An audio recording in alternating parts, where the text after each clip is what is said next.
आपको थोड़ा और पर्सपेक्टिव देना चाहता हूं। हमें एयर डिफेंस ऑपरेशन सिंदूर के एयर डिफेंस की कार्रवाई को एक कॉन्टेक्स्ट में समझने की आवश्यकता है। मैंने आपको कल बताया था कि पिछले कुछ सालों में आतंक की गतिविधियों का कैरेक्टर जो है उसमें कुछ बदलाव आ रहा था। अब हमारी मिलिट्री के साथ साथ मासूम सिविलियंस जो कि अपना बचाव करने में विफल थे, उन पर भी हमले हो रहे थे।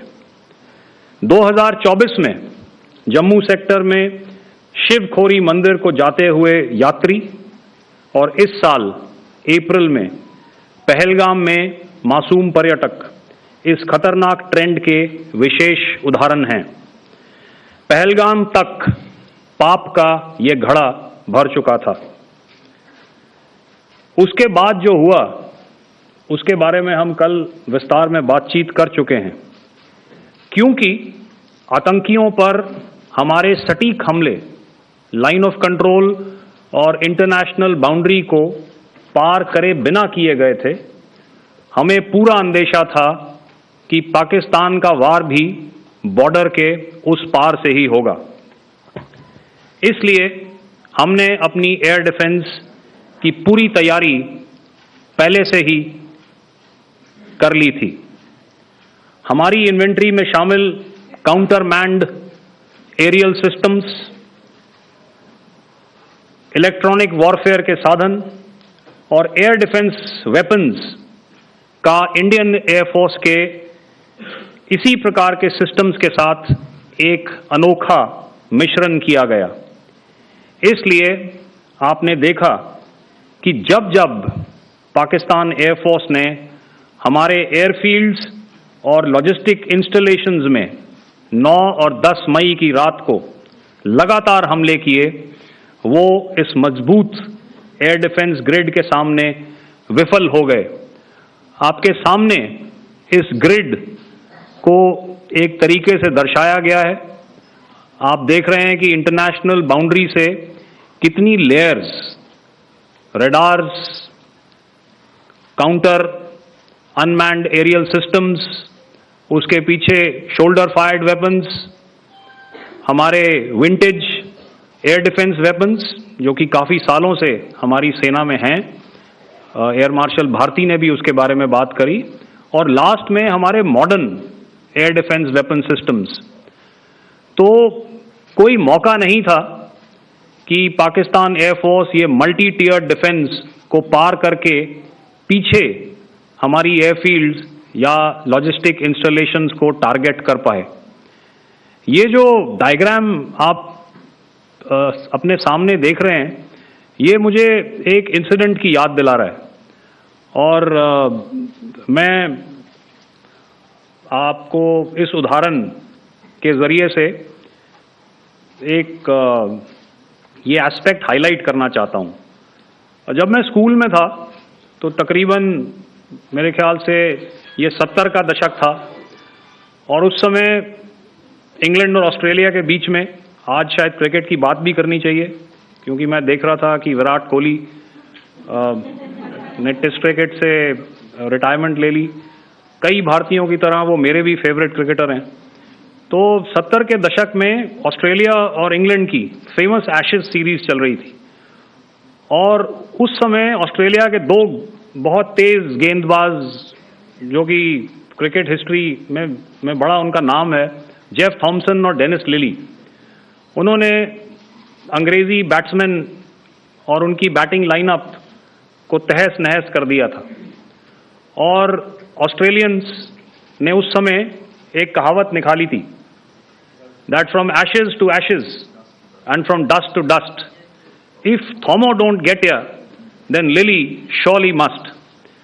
और अगर आप इस लेयर को देखें तो आप समझ जाएंगे कि मैं आपको क्या बताने की कोशिश कर रहा हूं। तो अगर आप सारे सिस्टम्स को पार कर भी गए तो आपको फिर भी एयरफील्ड या लॉजिस्टिक इंस्टॉलेशन या जो भी चीज़ को आप टारगेट कर रहे हैं उसमें पहुंचने से पहले कोई ना कोई इस लेयर्ड ग्रिड का सिस्टम ज़रूर गिरा देगा। जो दुर्दशा कल आपने पाकिस्तान एयरफील्ड्स की देखी और शायद आज भी एयर मार्शल भारती की प्रेजेंटेशन में, हमारी एयरफील्ड्स हर प्रकार से ऑपरेशनल हैं।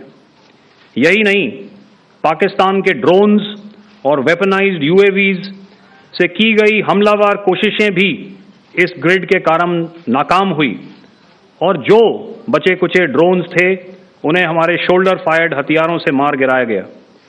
मैं यहां पर अपनी बॉर्डर सिक्योरिटी फोर्स की भी सराहना करना चाहता हूं। उनके डायरेक्टर जनरल साहब से लेकर बॉर्डर पर तैनात बीओपी पर पहरा देने वाले आखिरी जवान भी हमारे इस अभियान में बढ़ चढ़कर शामिल हुए और बहुत बहादुरी से उन्होंने हमारा साथ दिया। उनके काउंटर अनार्म्ड सिस्टम्स भी हमारे इस मल्टी टियर्ड एयर डिफेंस ग्रिड का हिस्सा थे, जिसके कारण पाकिस्तान की नापाक हरकतों का विनाश किया गया। आपने सुना ही होगा, जब हौसले बुलंद हों तो मंजिलें भी कदम चूमती हैं। In the end, I would like to highlight again that in every single domain that Operation Sindhur has been prosecuted, there has been absolute synergy between the three services. Not only have we, in this endeavor, been fully supported by our government, departments, and agencies, I cannot here not mention our 140 crore countrymen that have stood behind us with their prayers and goodwill, urging and inspiring us to achieve our mission and objectives. For that, we salute you. You are indeed the best. Jai Hind.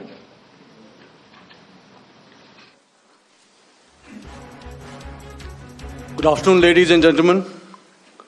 To talk about the air defense capability, the Indian Navy operates as a composite network force capable of simultaneously addressing threats emanating from all domains, that is air, surface and subsurface, through amalgamation of advanced sensors synchronized on the combat management systems. In effect, the maritime force is able to ensure persistent surveillance, detection and identification for a comprehensive maritime domain awareness, including the airspace. Effectively using multiple sensors and inputs, we are maintaining continuous surveillance to degrade or neutralize threats as they emerge or manifest, to ensure targeting at extended ranges. All these are conducted under the umbrella of a comprehensive and effective layered fleet air defense mechanism that caters for all threats, be it drones or high-speed missiles or aircraft, both fighters as well as surveillance aircraft.